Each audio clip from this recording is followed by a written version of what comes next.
എല്ലാവർക്കും ഗിരീഷ് കുമാർ വ്ളോഗ്സിലേക്ക് സ്വാഗതം. നമ്മളിന്ന് കാണുന്ന വീഡിയോ പറശ്ശിനിക്കടവ് ശ്രീ മുത്തപ്പൻ ക്ഷേത്രത്തിലേക്കുള്ള യാത്രയാണ്.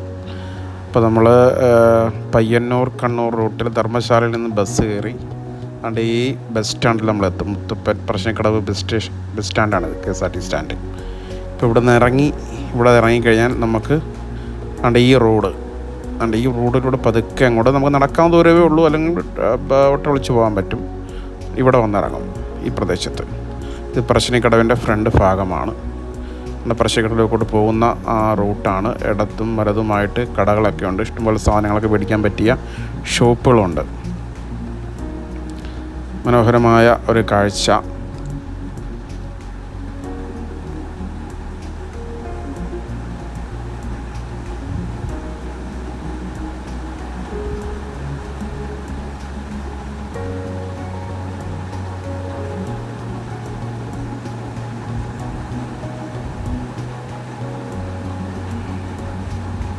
ഒരുപാട് ഷോപ്പുകൾ, നമുക്ക് സാധനങ്ങളൊക്കെ, നമ്മൾ ഗുരുവായൂർ ക്ഷേത്രത്തിൻ്റെ പ്രദേശങ്ങൾ പോലെ തന്നെ ഒരുപാട് ഷോപ്പുകളൊക്കെ ഉണ്ട്. വളരെ മനോഹരമാണ്, ആൾക്കാരൊക്കെ ഉണ്ട്.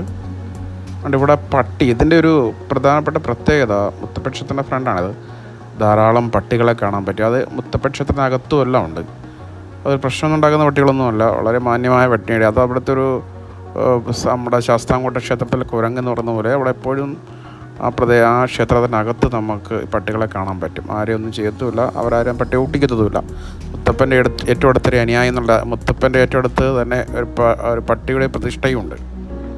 ഇതിനകത്തോട്ട് നമുക്ക് മൊബൈൽ അലൗഡ് അല്ല. ഇതാണ് മുത്തപ്പൻ ക്ഷേത്രത്തിൻ്റെ ഫ്രണ്ട് വശത്ത് ഒരു കായൽ, വളരെ മനോഹരമായ ഒരു നദി ഒഴുകി പോകുന്നുണ്ട്. അപ്പോൾ ഈ നദി എന്ന് വെച്ചാൽ നമുക്ക് ബോട്ട് സർവീസൊക്കെ ഉണ്ട് കേട്ടോ. ബോട്ട് സർവീസൊക്കെ ഉണ്ട് ഇവിടെ, ബോട്ടിങ്ങിനുള്ള സൗകര്യങ്ങളൊക്കെ ഉണ്ട്. ഇത്ര മനോഹരമാണെന്നറിയാം. അപ്പോൾ ആ ക്ഷേത്രത്തിൻ്റെ തൊട്ട് ഫ്രണ്ട്, അതാകുമ്പോൾ നിങ്ങൾ അറിയാണ്ടല്ലോ, ക്ഷേത്രത്തിൻ്റെ തൊട്ട് ഫ്രണ്ടിലായിട്ടാണ് ആ നദി. നമുക്ക് അവിടെ ഇറങ്ങാൻ പറ്റും. ഉള്ളോട്ട് ഇറങ്ങാൻ പറ്റത്തില്ല, അവിടെ ബാരിക്കേഡുകൾ കിട്ടിയിട്ടുണ്ട്. മനോഹരമായ കാഴ്ചയാണ്. ഇനി വളരെയധികം സന്തോഷം. ഇതിനകത്ത് നമുക്ക് എപ്പോൾ ചെന്നാലും ചായയും തേങ്ങാപ്പൂളും പയറും ഒക്കെ ഉണ്ട്. നമുക്കത് രസമാണ് തന്നെ. നല്ല അത്രയും രുചികരമായിട്ട് ഞാൻ പയർ വേറെ എങ്ങും തിന്നിട്ടില്ല. പുഴുങ്ങിയ പയറും തേങ്ങാപ്പൂളും ഒക്കെ ഒരു മനോഹരമായിട്ട് നമുക്ക് ആസ്വദിക്കാൻ പറ്റുന്നൊരു പ്രദേശമാണ്. അതിൻ്റെ തൊട്ട് ഫ്രണ്ടിൽ കാണപ്പെടുന്ന ഈ നദി, ബോട്ടിംഗ് സൗകര്യമുണ്ട്. ആൾക്കാരൊക്കെ അതിനകത്ത് ഇറങ്ങാറുണ്ട്. ഞാൻ പക്ഷേ ഇറങ്ങിയില്ല. ഇത് ആ ബോട്ടിങ്ങിലേക്ക് പോകാൻ വേണ്ടിയുള്ള പടവുകളാണ്. ഇരു സൈഡുകളിലും നമുക്ക് ഇരിക്കാനുള്ള ചെറിയ സ്ലാബുകളൊക്കെ വാർത്ത് വെച്ചിട്ടുണ്ട്. അപ്പം ഇവിടെ വൈകുന്നേരം 3 മണി തൊട്ട് ബോട്ടിംഗ് ഉണ്ട്. ഗവൺമെൻറ് സർവീസാണ് അവർ ചെയ്യുന്നത്, പ്രൈവറ്റ് ബോട്ടുകളല്ല, ഗവൺമെൻറ് സർവീസാണ്. ഇവിടെ ബോട്ടുകളൊക്കെ നിൽക്കേണ്ട. ഇത് പ്രൈവറ്റ് ബോട്ടുകളാണ്, വേറെ ബോട്ടുകളുണ്ട്. ആ സമയമാകുമ്പോഴത്തേക്ക് അവിടെ ബോട്ട് എത്തും.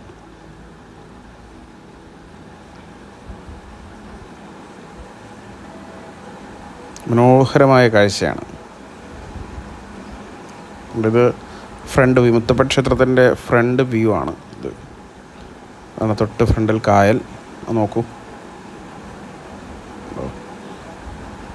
എല്ലാവരും മുത്തപ്പൻ ക്ഷേത്രത്തിലൊന്ന് പോയി നോക്കണം. ദൂരെയുള്ള ആളുകളൊക്കെ ഉണ്ടെങ്കിൽ ഈ വീഡിയോ കാണുന്നവരുണ്ടെങ്കിൽ വളരെ വല്ലാത്തൊരു ആംബിയൻസാണ്. നമുക്ക് ആ നദിയും അതിനോട് ചേർന്ന് നിൽക്കുന്ന ക്ഷേത്രവും ഇവിടെ എത്തുന്ന ഭക്തരും നമ്മൾ